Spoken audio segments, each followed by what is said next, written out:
এই মুহূর্তে আমি যে অঙ্কটা করব সেটা হচ্ছে 6.1 অনুচ্ছেদের 6 দাগের অঙ্কটা। অঙ্কটাতে কি বলা হয়েছে? না, অঙ্কটাতে বলা হয়েছে যে ছন্দা দেবী বার্ষিক 8% চক্রবৃদ্ধি সুদের হারে কিছু টাকা 2 বছরের জন্য ধার করেন। চক্রবৃদ্ধি সুদ হয়েছে কত? না 2496 টাকা।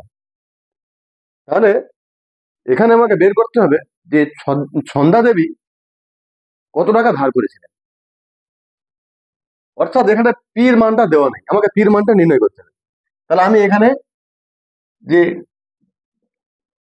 পির মানটা দেওয়া নেই, পির মানটা জিজ্ঞাসা চিহ্ন দিলাম, মানে আসল কত হবে। আর আর এর মানটা কি দেওয়া আছে? আর এর মানটা দেওয়া আছে কত? আর এর মানটা দেওয়া আছে এখানে 8%। 8%। আর এন এর মানটা কি দেওয়া আছে? সময়টা কি দেওয়া আছে? না 2 বছর। 2 বছর এটা দেওয়া আছে। এখান থেকে আমাকে আসলটা নির্ণয় করতে হবে। তার সুদটা কত দেওয়া আছে?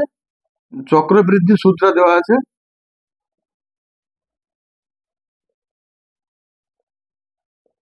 কত টাকা দেওয়া আছে? 2496 টাকা। 2496 টাকা এটা দেওয়া আছে। আমাকে আসলটা নির্ণয় করতে হবে। আমি তাহলে কি করবো? না, আগে সমূল চক্রবৃদ্ধিটা বের করি। অতএব সমূল চক্রবৃদ্ধি সমান কত হবে? পি তো আসল পি, পি ইন্টু 1 + আর এর মান কত? 8 আছে, 100 হোল কত হবে? 2 হবে। এটা সমূল চক্রবৃদ্ধি হচ্ছে। অর্থাৎ কি চক্রবৃদ্ধির সুদ আসল হচ্ছে এত টাকা, আবার আসল কত টাকা? না পি টাকা। তাহলে আমি যদি এই সুদ আসল থেকে এই পি অর্থাৎ কি আসলটা বাদ দিই, তাহলে কি পাবো? সুদ পাবো। তাহলে আমি লিখতে পারি চক্রবৃদ্ধি চক্রবৃদ্ধি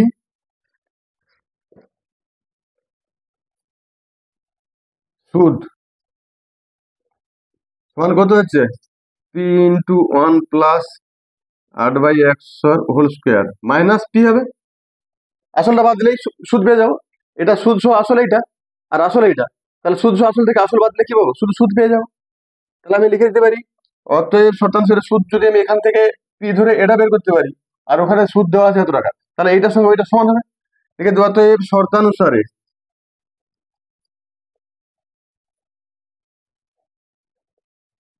পি ইন্টু 1 + 8/100 এর whole square minus P equal to কত আছে?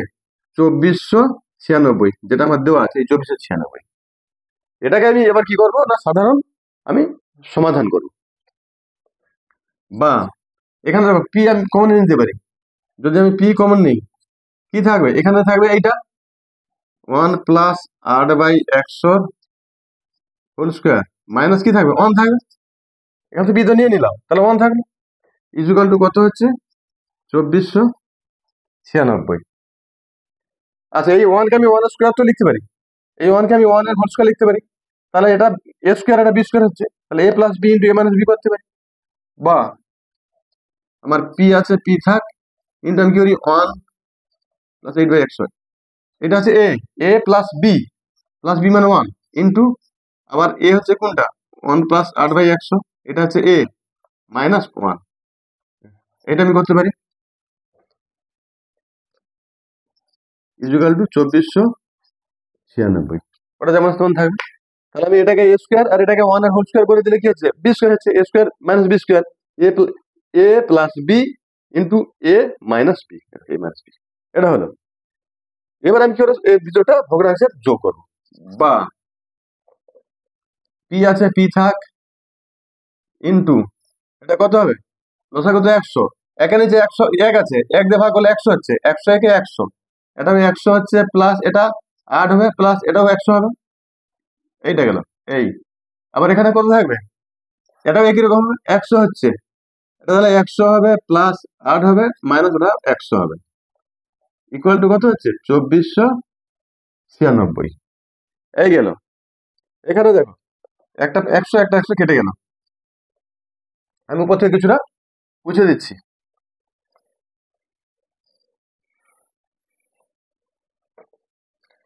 এবার কি করব?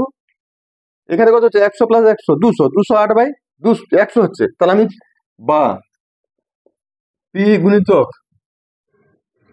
208/200 হচ্ছে, 208/100 হচ্ছে, এটা হচ্ছে। আর এটা কত? শুধু 8/100 হচ্ছে, গুণিতক 8/100 হচ্ছে, ইকুয়াল টু কত হচ্ছে? 2496। 100 100 208, 208/100, 208/100, আর এটা হচ্ছে শুধু 8 থাকলো, 8/100, 8/100 ইকুয়াল টু এইটা হচ্ছে। বা এবার আমি জিনিসটা বুঝে দিচ্ছি। পি ইকুয়াল টু কত হবে? ওদিকে আছে 2496, পি ইন্টু এটা ছিল। তাহলে 2496 কে এটা দিয়ে ভাগ করতে হবে। তাহলে ও ভাগ হওয়ার নিচে বসে আমার কি উল্টে যাবে? সমান কত হচ্ছে? 100/208 গুণিতক এটা 100/8 এই গেল। এবার আমি কি করব? সরল করব। এটা 8 নিশ্চয়ই যাবে। আচ্ছা, 8 দিলে 8 3 24, 8 দিলে 8 3 24, 9 নামলো, 8 একে 8, 16 হলো, 8 দুগুণে 16, এই তো কেটে গেল, একটা 8 চলে গেল। এটা 4 কাটো, 4 5 20, 4 দুগুণে 8, 4 কি যাবে? 4 7 28, 29 30 31, 3 থাকলো 32, 4 8 32, এটাও কেটে গেল। আবার দিয়ে কাটো, 2 26 52, 2 3 6, 1 থাকলো 18, 2 18, 39। আচ্ছা, সমান কত হচ্ছে? নিচে আছে 26, ওখানে আছে 39, আর দুটো 100, তাহলে 39-এর পিছনে কত হবে? 4টা শূন্য হয়ে যাবে। এটা হচ্ছে 39-এর পিছনে 4টা শূন্য হয়ে যাবে, বাই 26। এবার 26 দিয়ে ভাগ করতে হবে। ভাগ করলে ভাগফলটা কত দাঁড়াবে? 26 দিয়ে ভাগ করলে ভাগফলটা দাঁড়াবে, আমি করে নিচ্ছি,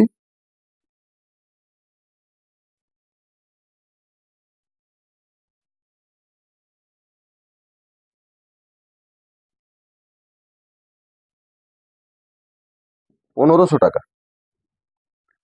দাঁড়াচ্ছে কত টাকা? না, 1500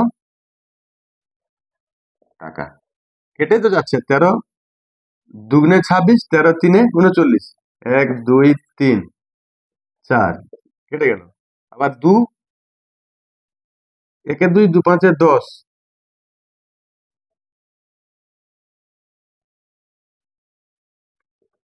15,000 টাকা হচ্ছে, 15,000 টাকা।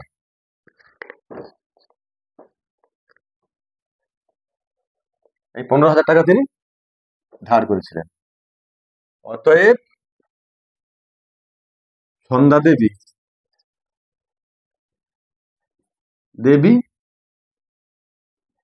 15,000 টাকা ধার করেছিলেন।